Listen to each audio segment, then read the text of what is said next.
Welcome back to Sonic the Hedgehog. Once again, we are starting Springyard Zone. Springyard Zone,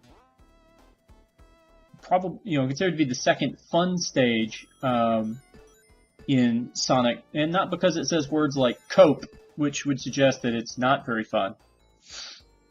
There's a little bit of speed. You can see the bumpers, but there's also a lot of these up and down puzzles.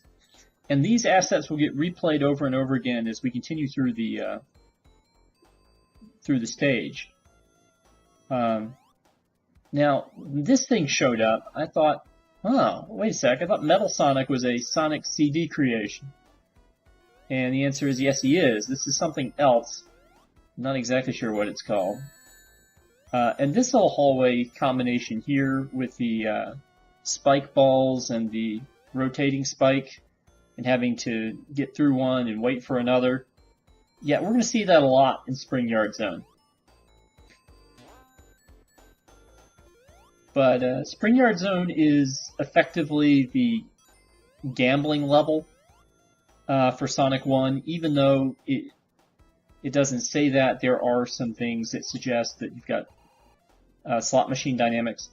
And these themes from Springyard will be used in the casino level of Sonic 4 Episode 1. So, for instance, this sequence. There's a bunch of these sequences in Springyard Zone in all three acts. And there's going to be at least two such sequences in Sonic 4 Episode 1. Again, there's a callback to this. There's another new enemy. He looks familiar to an enemy we saw in the 8-bit version. And here I'm having trouble with the ball. What I want to do is I want to get up on that platform, because if you can do that, you are relatively safe. Because you can't guarantee that your speed will allow you to get around and pass the thing in time. And then, of course, in the wonderful enemy placement that exists here, our little friends the crab meats are right where we would attempt to land if we wanted to keep moving forward on the stage. And there's another good enemy placement example. Unfortunately, all I had to do was flick a switch and I could leave the stage. And unfortunately, we were once again denied 50 rings in order to pick up the Chaos Emerald. Again, I should point out that you shouldn't really expect me to do that. Here in the first game, all the Chaos Emeralds do is give you a better ending. Just like with the 8-bit game, Sonic does not have the ability to go supersonic yet. And so perhaps we'll be giving the Chaos Emeralds a little bit more interest when we move further into the series. Alright, so now we're in Springyard Zone Level 2, and you can see the same sort of set pieces repeating again. Here's with some slight variations. Here we have to be very careful with the jumps, because evidently I like to move a lot in the air and miss the second bounce pad. And that's kind of bad because you have to use it to get up to our favorite little puzzle there.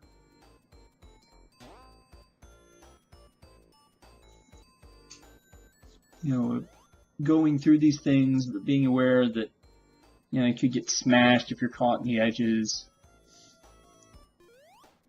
And eventually there's another variation of these, and it might be right here. Well, no, this one's still relatively safe, but there's going to be another variation of this puzzle where you can get smashed against the ceiling. And while it doesn't actually happen to me during this run, you're not really looking for it when it presents itself. So again, we're running through some things that look very familiar to Springyard Zone Act 1. Not really sure what I want to do here, but I'm pretty sure I can get on top of the... Yep, I got on top of the platform without having to do any sort of crazy things. There's a checkpoint there. Gotta wait for this thing to move so we can access the the spring. And then we are moving on. Again, the not Metal Sonics here running around. And I don't know at what point they're vulnerable, because I thought I was hitting them in a good spot. And once again, I'm stuck on one of these again. That's also going to be a common theme.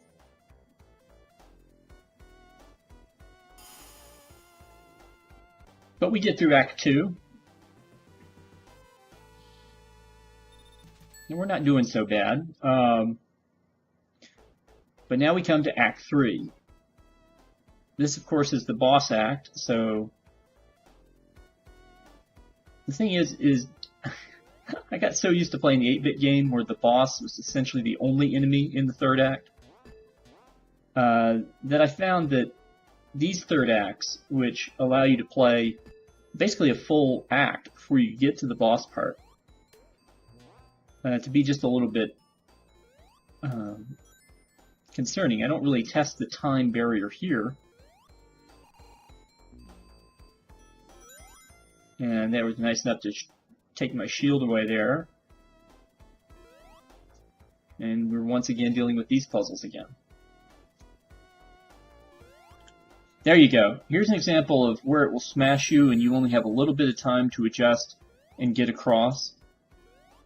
And then they're nice enough to put the 2 crab meats there to blast you right as you come by. So, one thing about the enemy placement in Sonic 1, it is devilish. They will stick them in places that are really, really nasty. Of course, they're nasty places because that's actually intelligent. You know, if you were actually trying to stop Sonic and you knew he was going to have to come through this path, this strangely constructed looping path, you'd want to stick your guys in the places where he'd be most likely to get hit. And so I don't have any problem with the enemies being put there. But, you know, it does add a trial and error element to the game, which I'm not really sure they were going for. Maybe they were.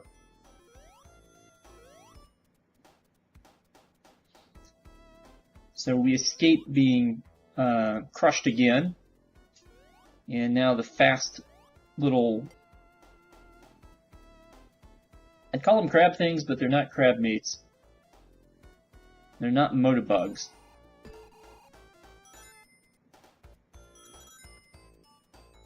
Now, if you see that big area that we just went around, I think that's designed to be a slot machine. Now, I could be wrong about this, because obviously I didn't spend any time exploring to find out. Because there's a boss waiting for me at the end of this stage, and I've got to go beat him. So here, same pattern with the room ending in the spring, sending you out. And then, you know, our rebound jump causing us to lose all our rings. Sometimes the crab meats look a little pathetic, you know, when they shoot their... You can clearly tell it's like, oh yeah, this is the time you should shoot your missiles. And then the little missiles don't hardly go anywhere. And so now, to make things more difficult, we have 2 spike balls going around the spike ball thing. And fortunately, I was able to speed my way through that somehow. Now, instead of going up these paths, now we're going down these paths, which, since I didn't exactly know where I was going to land, I honestly expected there to be a crab meat or something waiting for me. I thought about going left just to see what was there, but I decided, no, let's stay away from that. Once again, another sign telling me to cope, because this little puzzle caused me to die a lot. And again, I cut, you know, the deaths so you don't really see them. But I missed the jumps based on this puzzle several times before I actually got it to work. And that brings us finally to the boss. Now this boss You can see Dr. Robotnik is trying to get rid of the floor. The best way to hit him is when he's in transit, because as long as you don't stand still, he can't really home on a block that you would want to stand on.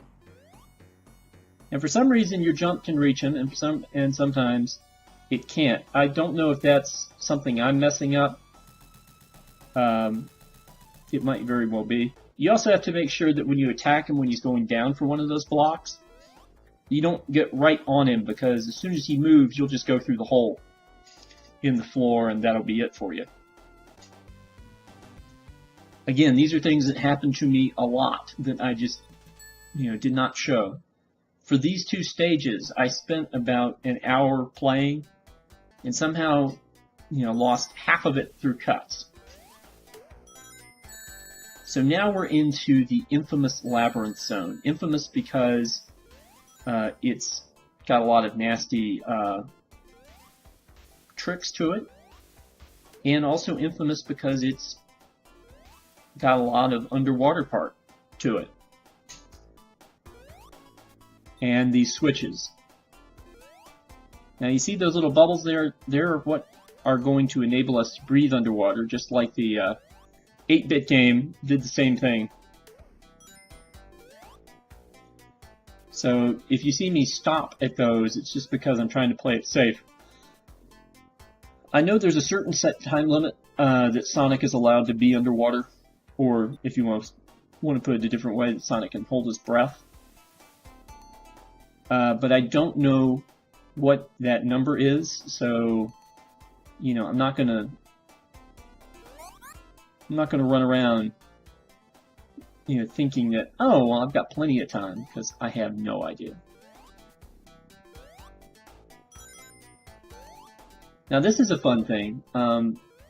The spike ball at the end of the arm hurts you, but the arm itself does not, so you can jump through the arm, sort of like you did with Dr. Robotnik's ball and chain boss from the first level. And at this part, to avoid the spikes and get to that switch, you can actually jump up from platform to platform on that little elevator or conveyor, or whatever you want to call it. That will not necessarily be true every time you see those conveyors, and just like in the 8-bit game, we see the appearance of these spears who have terribly unfair hit detection, and unlike the ball and chain things, they are always dangerous. Now this caught me a little off guard with the water level decreasing just long enough for me to breathe. I really thought the game was doing me some favors, but I realized it has to be pre-programmed into it. And so we finally get out of the spear area. The water level rises behind us. We find a piece of cork. And fortunately, this piece of cork does not kill us. Just like the 8-bit game, there are a lot of things in here, elevators, that you think are supposed to help you, but ultimately will run you into spikes if you stay on them too long. And you only know you're staying on them too long when you get run into the spikes. There's no hint that that's going to happen beforehand. So here we go, I missed that jump. But at least that jump is obvious, what they're trying to do there.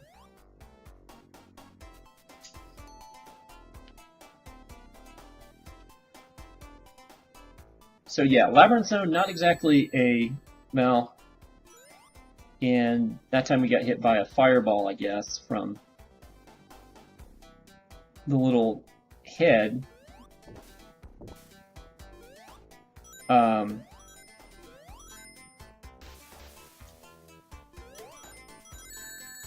Fireballs, for some reason, hurt you underwater. And this is true even when they are created underwater, as we will see later on in the level. So we're just hitting some switches, we're keeping our air, and lo and behold, we're at the end. So we got through Act 1. That took us about 4 minutes. That's that's only a sign of what is to come. Labyrinth Zone only gets longer and more complicated as you go into it. I'm sure once you figure out all the tricks, it's not that bad, like you know the route and whatnot, but again, I was seeing all this for the first time and trying to adjust to it only based off of what I knew of Sonic 4 Episode 1, which is definitely the backward way to go about this.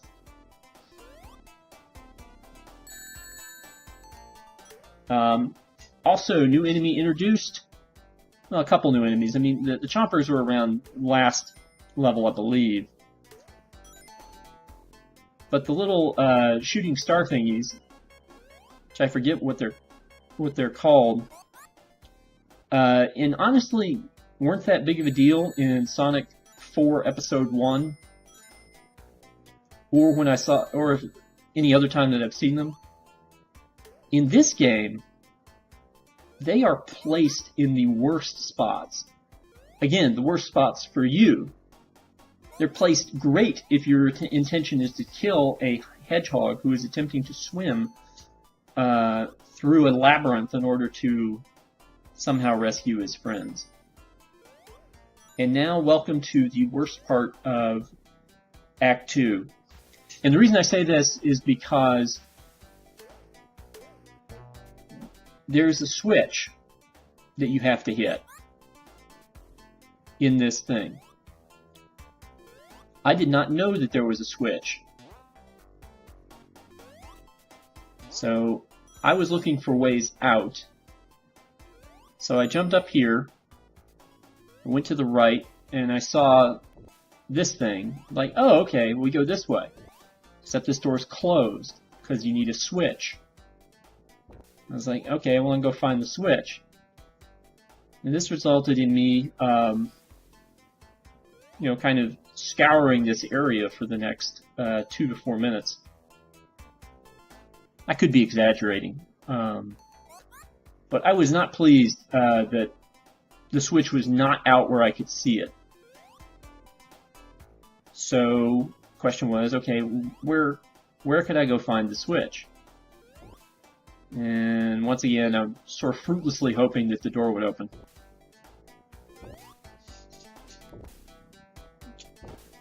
So I tried looking down here, and I don't really see anything. I see rings, and I see that ring box up there.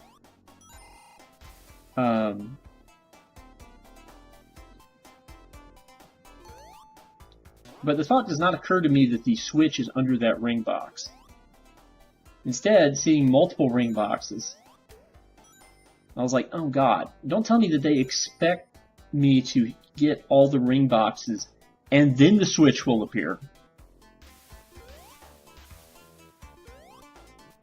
And I'm not really sure if that's actually the case, because I'm not sure if the switch is always around on that middle, the one ring box that I haven't hit yet.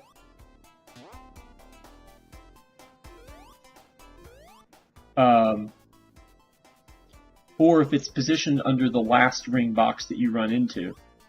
My guess is that it's always in this middle one here, so you just always know to go there in the future.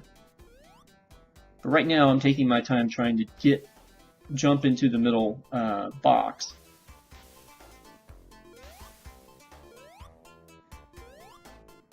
And I don't even, at this point, I don't even know if this is going to work. I just know that I need to hit the ring boxes because maybe that'll do something. So I am, so this was a little bit frustrating. Again, not hard really, just frustrating. So then I was like, oh my god, there was nothing under that ring box. And then I missed the, where the switch appeared. So now I had to go back and get the switch. But at least I knew where things were now. And so I felt better about that. Until my capture freaked out. Thank you, capture.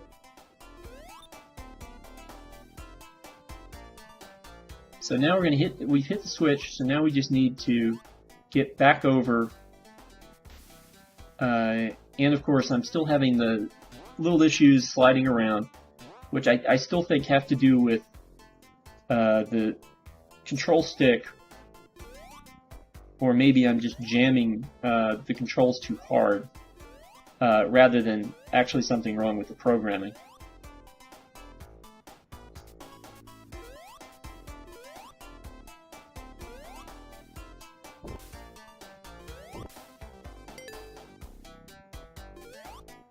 And now we get to be invincible, which makes your life easier. Now, invincibility will not save you from drowning, so don't get too comfortable, but it will save you from stupid, spears that emerge out of nowhere, and spike balls, and these things. In Sonic 1, for the most part, I was generally surprised by how long invincibility lasted. But that was just an observation. So here, we just avoided that enemy, but that's another bad spot for that, because you can't jump. See, you can't jump to avoid those things in that enclosed space. And so that cost me my shield. I was fortunate that the invincibility time of the shield allowed me to miss the second one. And now we're on to the second conveyor puzzle. The second conveyor thing. And this one's tougher because here, you have to jump from conveyor to conveyor. If you don't, they're going to throw you into spikes again. And I'm not a real big fan of conveying people into spikes. That just seems a little bit mean. But if you can get past that, the level will end for you. Now you'll notice we got no time bonus this time. I think the time bonus runs out at about 5 minutes. And really, you don't get much of a time bonus. It ticks away for every minute you play anyway. So at 5 minutes, you're not getting a lot of time bonus anyway.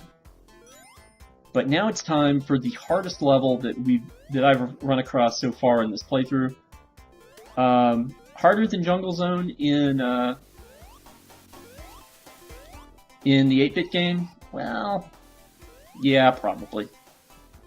Now, I know I've seen this puzzle before in Sonic, again, doing things backwards, Sonic 4 Episode 1, so I knew that I had to get up onto that platform off of this waterfall, and that this waterfall was continuous, and that the only real chance I had to get my feet set was before the waterfall started.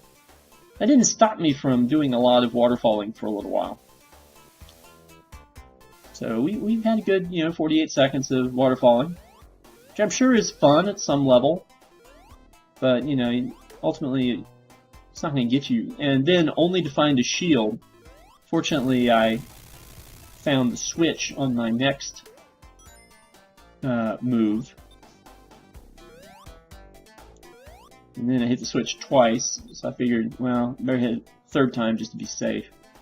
And that opened up that water thing there. Unfortunately, I missed the jump into that. And so we're still going. Still going. Like I said, I don't really understand why Dr. Eggman or Dr. Robotnik doesn't just open a water park and just take people's money. It seemed like a much easier way to go about getting somewhere than chasing down animals to make them power sources for robots.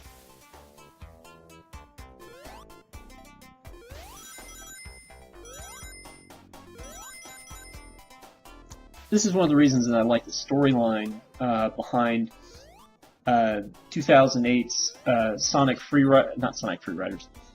Riders Zero Gravity, because in that one it turns out that Dr. Robotnik does have a legitimate business that he operates on the side of the mighty Eggman Empire, called Mediotech.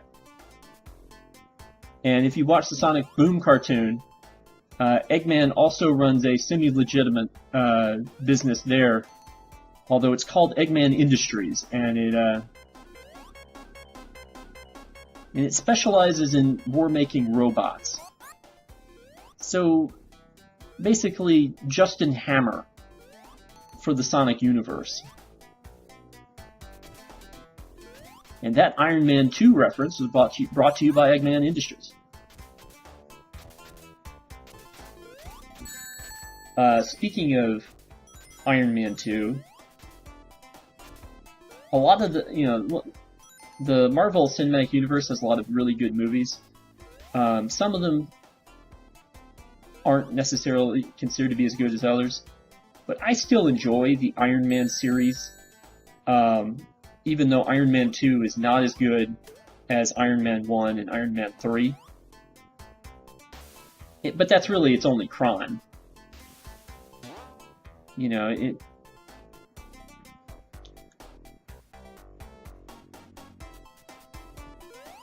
So, here we are. We're going to grab this invincibility to make this next part a little bit easier. So we're going to hit this switch, and then we're going to go down here and hit another switch and nail the thing that wants to be a Pokemon named Escadrill, but obviously is robotic, whereas Escadrill is a living, breathing, metallic badger thingy. I'm going to open some more doors here. And so you can tell I'm continuing to be careful with my air supply. And there's a checkpoint. This little stage can be particularly nasty because what's going to happen? We're going to work our way up. Just like that. You grab a shield and try it again. Maybe breathe first. You know, they say breathing is good for you. I don't really know if they're just not blowing smoke up your preferred terminology for rear end.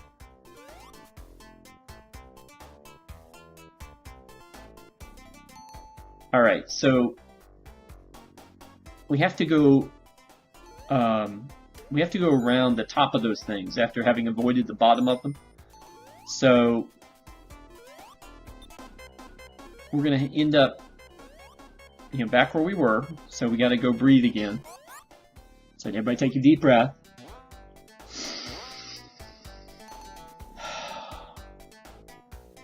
And now we can keep going. Or I can look around and lose my shield for what'll turn out to be no good reason. Because I'm not satisfied that this is the right answer at this point. And then I become satisfied that this is the right answer at this point. And all it cost me was an air bubble and maybe 30 seconds of game time.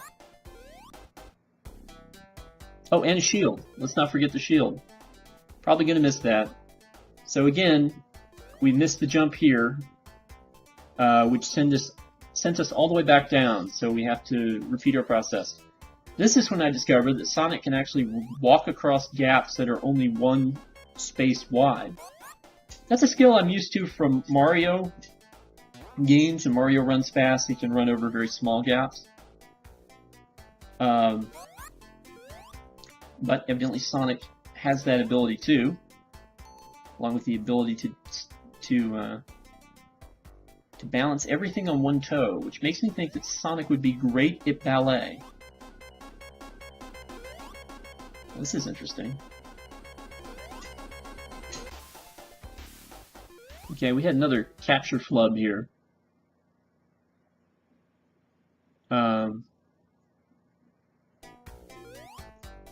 And now we're at another conveyor. This conveyor leads us to a switch, which reverses the conveyor.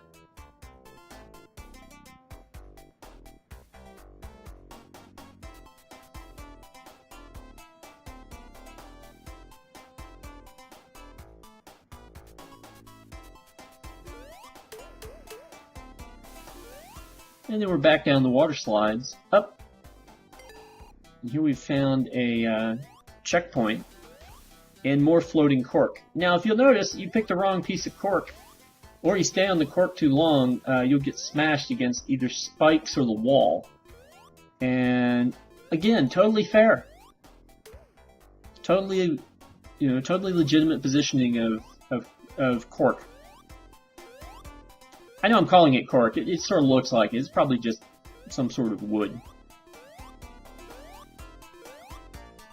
And now we've reached the top of this thing. We've grabbed the shield, and this brings us into the boss phase. Now, this is where my... remember I said I'm playing Sonic 1 blind? And I am. But I have played Sonic 4 Episode 1, which I think I've referenced about 10 times now. And in Sonic 4 Episode 1, they also do a similar sequence to this. But